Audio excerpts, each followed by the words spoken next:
Hello and welcome to Pock and Rob. In this video I am returning to my Tracks of My Years series and a subject that I've done other videos on. It is of course Iron Maiden. And before I go into my Tracks of My Years, I just obviously mentioned that a couple of days ago it was announced that Paul Di'Anno had died. This is by means of a certain amount of tribute. I'm going to be doing my top 30 Iron Maiden tracks all the way up from their debut through to 1992's Fear of the Dark. I'm going to be doing 30, of which a reasonable number are Paul Di'Anno tracks, so this serves as a bit of a tribute to Maiden's first vocalist and an important part of their history. So number 30 from Number of the Beast, the first album that was not featuring Paul Di'Anno and featured Bruce, it is The Prisoner. This is inspired by the TV series of the same name. They of course have the quotes from there that it's the number 2 and the number 6, I'm not a number, I am a free man, and the laughter, and it's a great way to open the track and great metal song. At number 29, the first of the Di'Anno era tracks on my list, this is Strange World from the debut album. And this is almost like a bit more melodic and laid back Maiden. There's a few of them on this first album, another one which will come up soon, where Maiden held their horses a little bit and didn't go for the gallop. And Strange World is a great track. At number 28, a song that's taken me years to really get to like, mainly because it feels like it's trying to be an imitation of a superior song, which we will definitely be coming to later. But this is Alexander the Great off Somewhere in Time.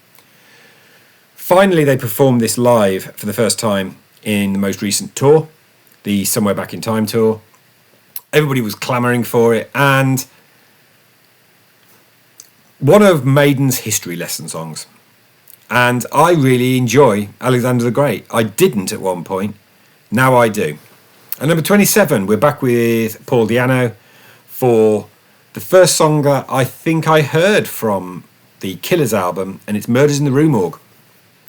It's a bit grungy, based around the Victor Hugo novel, an absolutely fantastic Paul Di'Anno vocal. And we're sticking with Paul Di'Anno for track 26 on my ranking, and that is Innocent Exile. This is again also from the Killers album. It's one of those songs that every time it comes on, my memory, I couldn't hum Innocent Exile to you right now. But when I made this list, I knew how much I liked Innocent Exile whenever I hear it. I'm not sure the title sticks with me, but the song does.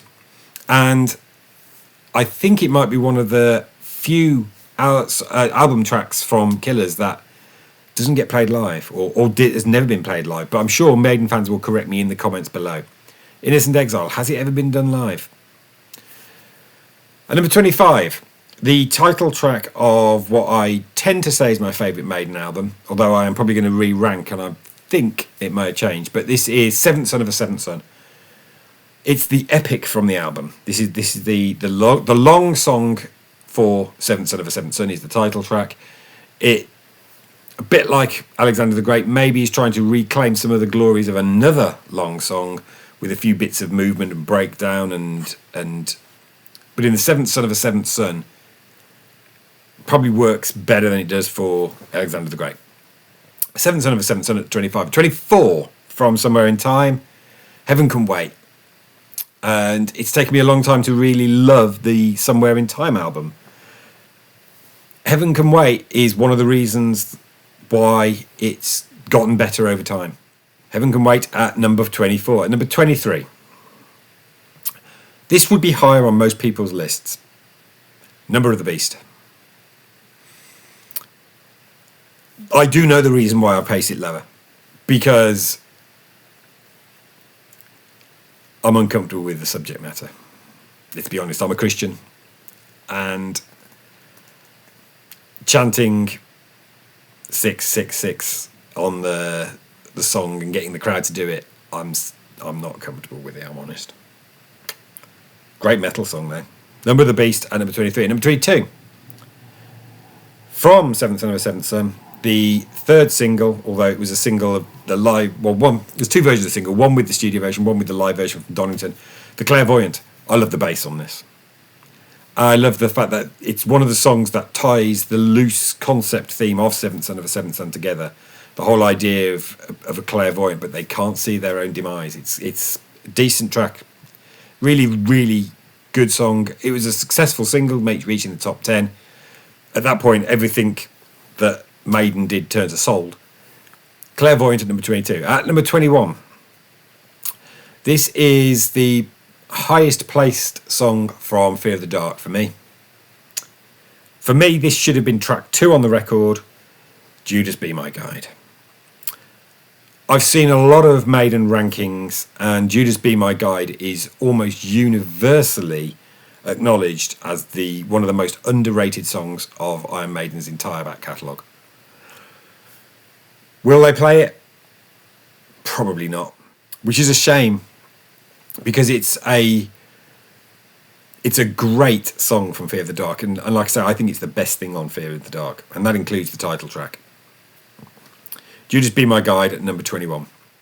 At number 20, I have placed the banging, almost pop single, The Evil That Men Do. Second single released from Seventh Son of a Seventh Son.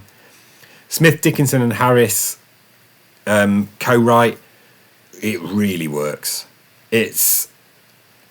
I genuinely think that Iron Maiden as a 5-piece were at the peak of their powers on Seventh Son of a Seventh Son, and Evil That Men Do is just one shining example amongst many shining examples. At number 19, I have placed from Iron Maiden's debut, Prowler. Opens the record, and just throw yourself back to 1980 and hearing those guitars to think what they were going to become. Prowler is just, it's nasty, but it's so good. Paul Di'Anno again, obviously because it's the debut, and we'll be sticking with Paul Di'Anno and the debut for number 18, which is the track that immediately follows it on the record, Remember Tomorrow. This, I've always admired and loved this track. This is also available as a B-side with Bruce's vocals on, a live version that was the B-side to Number the Beast. And it's Remember Tomorrow, I think it's possibly Paul Di'Anno's finest vocal. That's not to say that there aren't better songs coming, there are, but I think this was his best actual vocal. Number 17 from Somewhere in Time, Stranger in a Strange Land. This was one of the songs that was brought to the sessions by Adrian Smith. He has 3 sole rights on this record. It's Adrian Smith's album in some ways. And Stranger in a Strange Land was the second single. You of course, the iconic cover with Eddie as Clint Eastwood. And I think it's supposed to be inspired by a like somebody who was found encased in ice, and possibly the novel Stranger in a Strange Land. But it's a really, really good single and a really, really good song. At number 16, this was the first album track to carry Bruce Dickinson's name on it as the sole author. It's Revelations. It's a strong track. It's again done to absolutely fantastic effect on the Live After Death album. That's possibly the best place to find it. It's off Peace of Mind, which is to say, I mean, there's stuff on Peace of Mind that I absolutely love and adore, like Revelations, which, considering it's my least favourite of the 80s albums, suggests that actually all the 80s albums are pretty good. Revelations at number 16. At number 15, we're back with Paul Di'Anno. This is a co-write between the man himself and Steve Harris, their debut single, Running Free. I know that Steve Harris doesn't like the description of the Iron Maiden album as being close to punk, but Running Free isn't far away from punk, if we're really honest. A punk band could have done this and done it blooming well. Running Free at number 15. Number 14. Running is a bit of a theme on this one because this is Run to the Hills, their first top 10 hit. I think over familiarity has just caused this to be a little bit lower down the ranks, because actually this is a phenomenally good song throughout, and it's written by Steve Harris and I think Adrian Smith, and apparently a moral contribution from Bruce, because he was under contract and couldn't provide anything in terms of writing credits. But Bruce says that he had a contribution into the writing of both this, The Prisoner, and Children of the Damned on the Number of the Beast album. Went to the Hills at number 14. At number 13, this was the first time that Bruce's writing credits were actually revealed to the world. It's a Smith Dickinson write, and the first single from Peace of Mind, it's The Flight of Icarus. Again, get the version on Live After Death. It's that little bit faster. This was written ostensibly to try and have a hit in America. It kind of worked. They did have a hit in America as a result of Flight of Icarus. And of course a top 20 hit in the UK as well. Icarus is just a great story song. You know what the story is. It's Daedalus and Icarus and flying too close to the sun. Superb. Number 12. The opening track of Seventh Son of a Seventh Son is Moonchild. This is effectively Moonchild's second appearance on this list, because of course that little bit that's on Only the Good Die Young. Number 12, it's the opening track from Seventh Son of a Seventh Son, Moonchild. And we have the thing about Seven to start off with, just a vocal and strummed guitar, and then we go into the Moonchild full-on riff, hard heavy song, and it's just, Moonchild's just great fun. And number 11, also a Dickinson song. This is Power Slave. Power Slave, title track of the album, written by Bruce, and so well written. I mean, all related to things like references to the Eye of Horus and Egyptology. And if Power Slave had only given us the cover, it would have been worthwhile. The fact that it also gave us the great song as well is just superb stuff. At number 10, and I do think, much as I have loved everything from 11 down to 30, my Maiden top 10 is a cut above. At number 10, featuring the vocals of Paul Di'Anno, Wrathchild.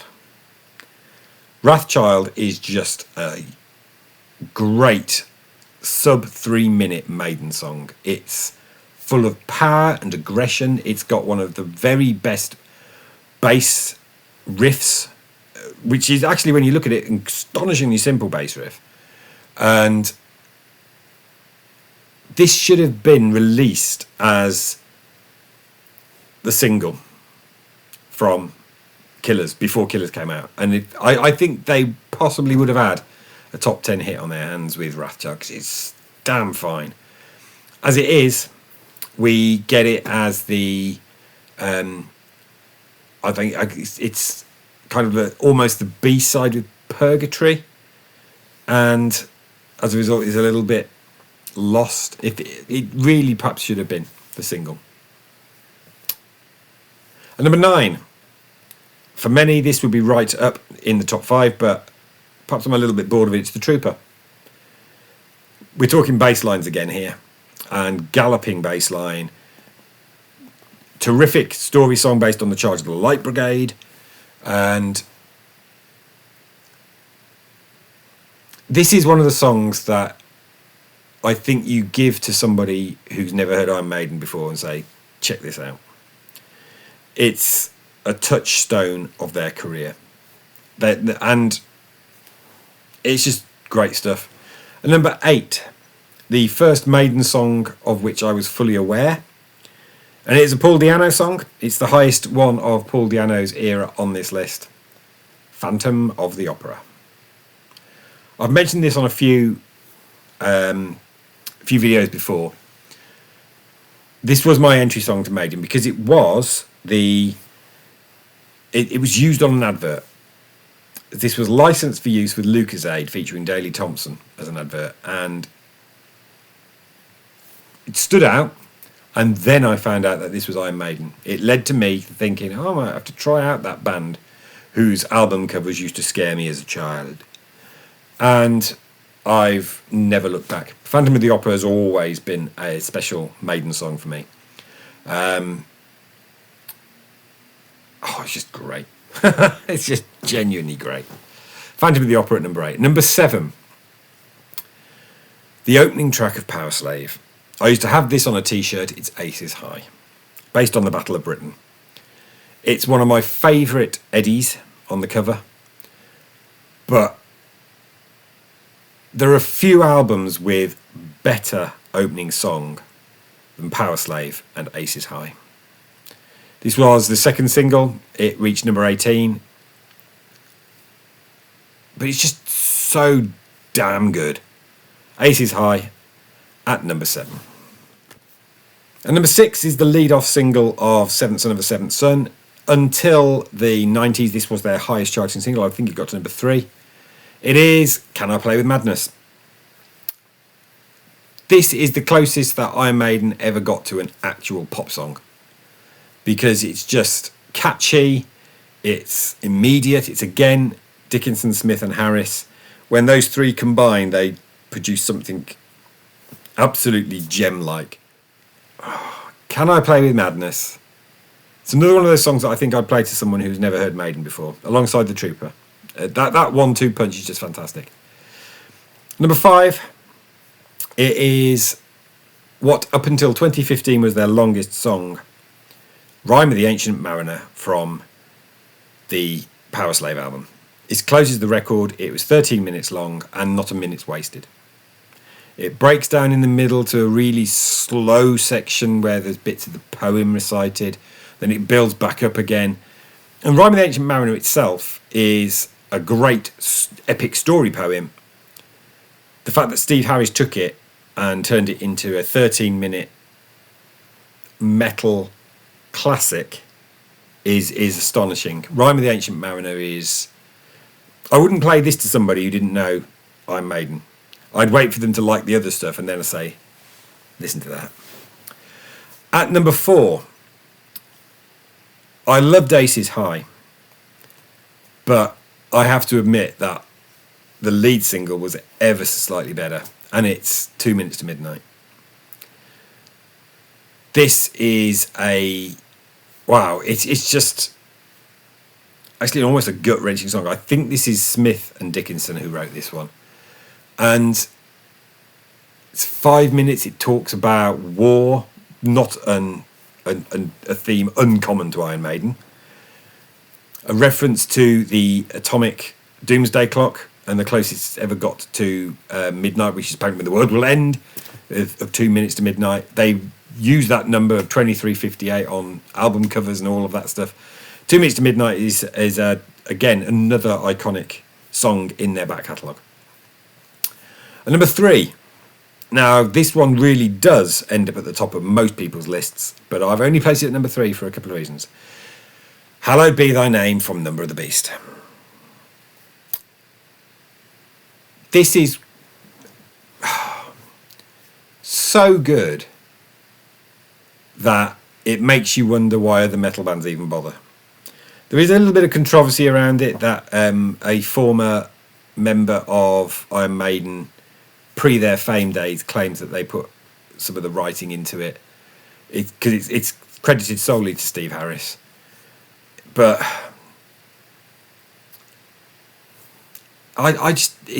it closes their best-selling album, their most famous album, and this is one that appears on reaction videos as well, and seen how well Bruce sings Hallowed Be Thy Name.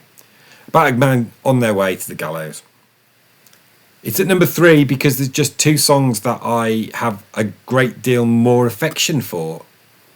And number 2 is Infinite Dreams from Seventh Son of a Seventh Son. This feels like a Maiden song nobody talks about. Now, I said that the Iron Maiden album was my first proper listening to Iron Maiden, and Phantom of the Opera in particular. But the first thing that I was even remotely aware of was Infinite Dreams on Tommy Vance's Friday Night Rock Show. And Infinite Dreams it's another great introduction to Iron Maiden track because it's not massively Maiden-esque. This is about the night terrors that Steve Harris used to suffer from. And I would love them to still be bringing this one out live because Infinite Dreams is a great song. This was the 4th single from the album and their 4th top 10 single from that album too. It's the live version from the Maiden England video, but it's just great, Infinite Dreams. And it's another reason why Seventh Son of a Seventh Son is such a good album. Which leaves my number 1, and if you've watched my top 100 video, which I did with my son, this shouldn't surprise you. It's Wasted Years. Adrian Smith's song from the Somewhere in Time album. It was the lead-off single. It's been in their set list ever since. It's gone in and out. Like, they've got so many good songs, of course it has. But Wasted Years, it's got one of those great riffs, one of the very, very best guitarists of the 80s that I suspect anybody who's interested in metal has at least tried to play once in their life. And for a band that did songs that often tinged on horror or war, this is just a song about making sure you don't go back into your life and looking back with regrets about things you did or didn't do, which is a great subject for a song. So it kind of stands very separate from a lot of Iron Maiden's back catalogue because this is an advice song. And Wasted Years, the riff, the solos, the playing, it's just great stuff. It's my number 1. So that concludes my top 30 Iron Maiden songs up to 1992. There will be a second part which will look at the post-92 era. But before I go, I'd remind you to subscribe, click the thumbs up and the bell to receive notifications of future content, and I'll say thanks for watching.